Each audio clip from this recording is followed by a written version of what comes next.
Halo semuanya, terima kasih telah mengklik video ini dan selamat menonton. Gimana kabar kalian hari ini? Semoga kabarnya masih baik-baik saja. Diberikan kesehatan, dilancarkan rezekinya, dan dimudahkan segala urusan-urusannya. Oke, jadi pada video kali ini, kita akan melanjutkan pembahasan alur cerita dari manhwa yang berjudul Blade of Retribution, atau bahasa Indonesianya adalah Pedang Pembalasan. Ya, video ini merupakan video part keempat dari video part-part yang sebelumnya. Jadi, bagi kalian yang menonton part-part yang sebelumnya, silahkan ditonton terlebih dahulu. Kalian bisa mengeceknya pada bagian kanan atas pada video ini. Oke, sebelum masuk ke dalam alur ceritanya, seperti biasa, jangan lupa untuk menyiapkan cemilan ataupun minuman di dekat kalian. Dan kalau semuanya sudah santuy sempurna, yuk langsung saja kita lanjutkan pembahasan alur ceritanya. Dan seperti biasa, intro.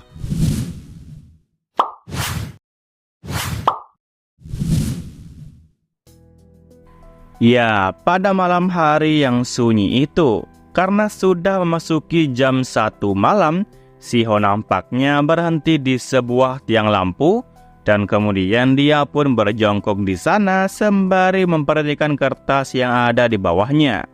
Shiho juga nampak menutupi mulutnya seakan dia ingin muntah akibat minum banyak alkohol. Di lain sisi, ketiga pria di belakang juga nampak semakin mendekat ke Shiho yang sedang ingin muntah itu. Wajah mereka bertiga nampak ngeselin dan tipikal preman yang berada di komplek perumahan. Mereka bertiga sepertinya sudah mengincar Shiho sudah dari tadi. Shiho tentunya tidak bodoh. Dia tentu saja menyadari kehadiran mereka bertiga. Sesaat kemudian, dia pun nampak mengambil satu kertas yang ada di bawahnya, yang dimana kertas tersebut merupakan brosur yang telah dibagikan atau telah berserakan di jalanan. Setelah mengambil brosur tersebut, Shiho pun masukkan brosur itu ke dalam belakang hoodie yang menutup kepalanya. Namun di saat yang bersamaan, salah seorang dari ketiga pria di belakang tadi nampak memegangi pundak dari Shiho, dan Shiho yang dipegangi pundaknya itu tentu saja langsung berbalik melihat ke dia. Shiho kemudian bertanya kepada pria itu perihal siapa dia. Namun pria tersebut tidak menjawab perihal identitasnya. Malahan dia menyuruh Shiho untuk ikut dengannya buat pergi ke sebelah sana, atau yang dia maksud adalah ke sebuah gang sempit. Saat membawa paksa Shiho agar memasuki gang sempit tersebut, kedua lelaki di belakangnya nampak celinguk ke kiri dan ke kanan untuk melihat apakah ada orang lain yang memperhatikan tindakan mereka. Nah, di gang sempit ini, lampu yang awalnya masih menyala, sesaat kemudian langsung mati atau redup. Setelah itu, kita pun melihat bahwa Shiho pun langsung dibenturkan ke dinding dari gang tersebut. Shiho yang tiba-tiba saja dihempaskan seperti itu, tentu saja awalnya tidak berniat untuk melawan. Setelah itu, salah seorang pria yang membawa Shiho ke dalam gang ini memberitahu Shiho kalau Shiho telah kehilangan semuanya di pub Hall M. Jadi dia pun memberitahu si Shiho agar segera memberikan barang berharga miliknya kepada mereka bertiga.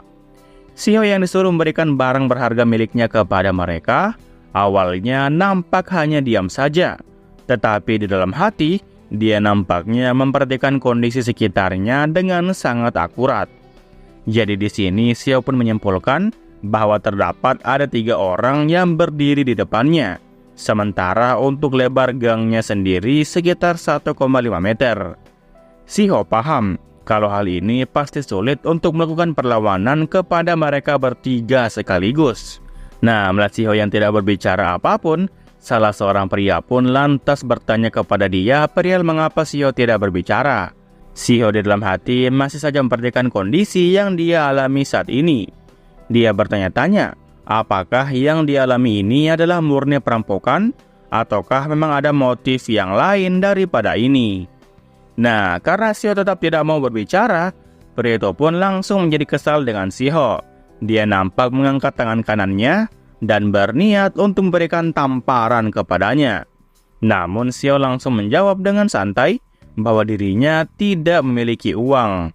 Mendengar perkataan dari Shiho barusan, Tentu saja membuat pria botak yang ada di belakang kembali bertanya kepada Shiho bahwa Shiho hanya mengatakan sebuah omong kosong. Karena orang yang tidak punya uang malah berjalan di sekitar Samsyeongdong.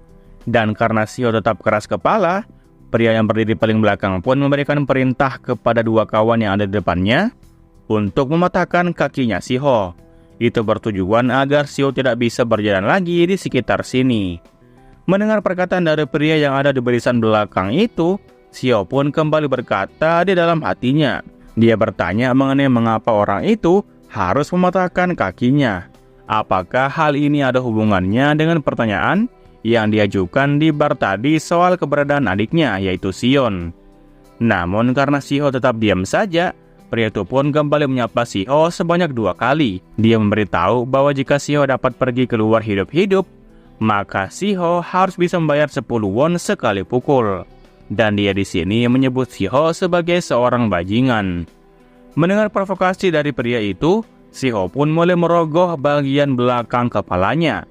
Dan dari sana, dia pun mengeluarkan sebuah kertas panjang, yang ternyata itu adalah sebuah koran yang telah dia pungut sebelumnya. Shiho langsung mengarahkan koran tersebut layaknya sebuah pedang ke arah mereka bertiga. Melihat tindakan Shiho yang lucu ini, pria di depan pun kemudian kembali bertanya kepada Shiho.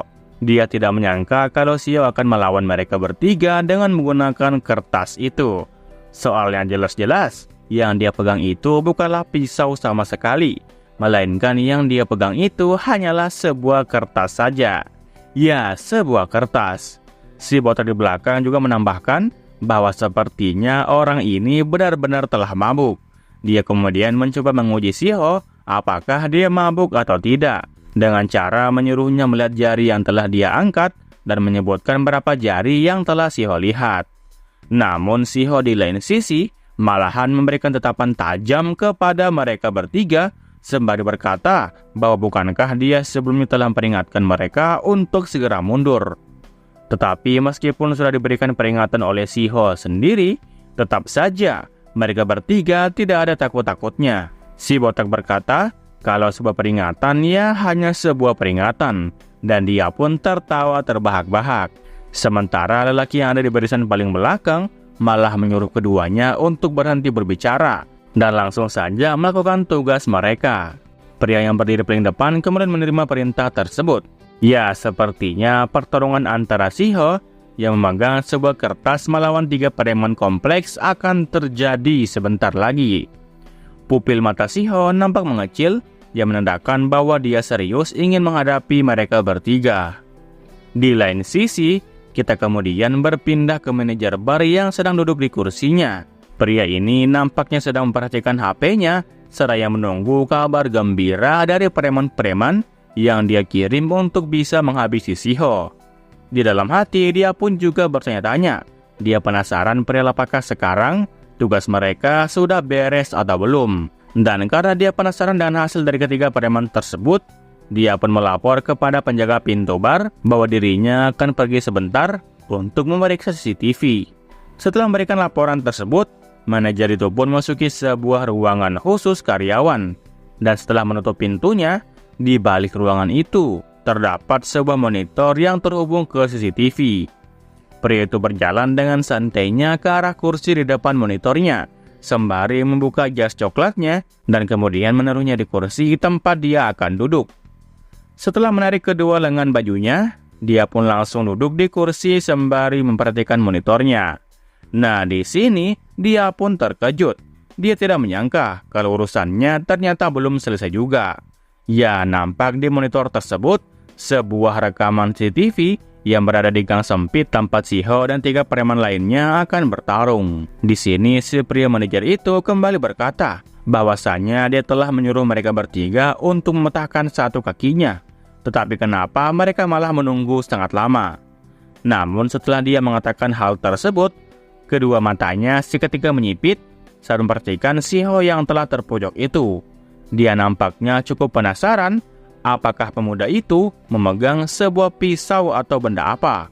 Soalnya di layar monitor miliknya, benda yang dipegang oleh Shiho nampak tidak jelas.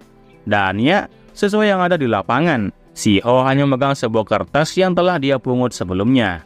Shiho pun kembali mengulangi perkataannya bahwa dia sudah memperingatkan ketiga preman itu untuk segera mundur. Namun setelah diperingatkan sekali lagi, preman itu seketika langsung maju ke arah Shiho dan ingin meninjunya sembari berkata dasar brengsek. Namun Shiho dengan tatapan tajamnya langsung menancapkan koran yang dia gulung itu ke bagian dada antara leher dari pria tersebut. Dan ternyata dari tindakannya ini berhasil membuat pria itu menjadi tak sadarkan diri. Shiho terus memukulkan korannya ke arah pria tersebut, entah berapa kali, yang intinya tetap mengarah ke kepalanya. Pria itu hanya bisa mengerang kesakitan saat Shiho melakukan perlawanan ini. Dan saat Shiho melihat ada sebuah celah, dia pun seketika melesat maju ke depan, sembari memberikan serangan telak ke arah pria itu, dan berhasil lolos ke belakang. Melihat apa yang terjadi kepada rekannya tadi, preman kedua pun kemudian menyebut Shiho sebagai bocah brengsek sialan, dan dia hendak memberikan pukulan juga kepada Shiho. Namun saat pukulannya telah mengarah ke kepalanya, Shiho nampak dengan cepat berhasil menghindarinya dan maju ke tembok sebelah kiri sembari melompat ke atas.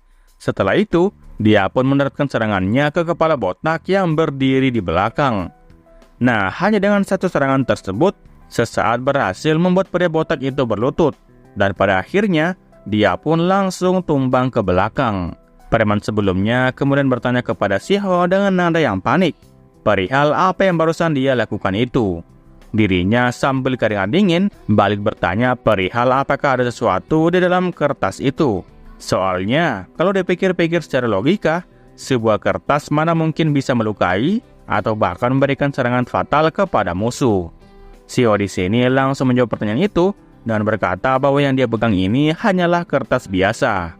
Karena Shiho sepertinya tidak ingin memberitahukan yang sebenarnya, preman itu pun menyebut Shiho berkata omong kosong. Dia memberitahu Shiho kalau Shiho lah yang mulai perkelahian dengan senjata miliknya. Sesaat kemudian, sembari tersenyum, dia pun mulai merogoh saku jas hitamnya. Dan dari sana, keluar sebilah pisau yang tajam. Shiho kembali memberikan tatapan ke arah pria itu, tetapi dengan tatapan datar seperti biasanya. Setelah itu, dia pun melangkah maju ke depan dan dengan cepat langsung mengempaskan pisau yang dia pegang pada saat itu juga.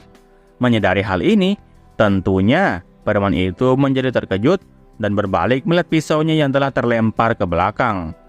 Setelah melihat pisaunya yang telah terlempar, dia pun memberikan tatapan panik ke arah Shiho sekali lagi. Yang dia lihat saat ini adalah tatapan tajam dari seorang pemuda biasa. Tetapi bedanya, pemuda itu kini nampak memegang sebuah tongkat kendo yang akarnya berasal dari gulungan koran yang dia pegang. Dan aura mengancamnya terasa sangat pekat. Setelah dia menyadari semua itu, preman itu pun akhirnya mengaku kalau ada sesuatu hal yang tidak benar terjadi di sini.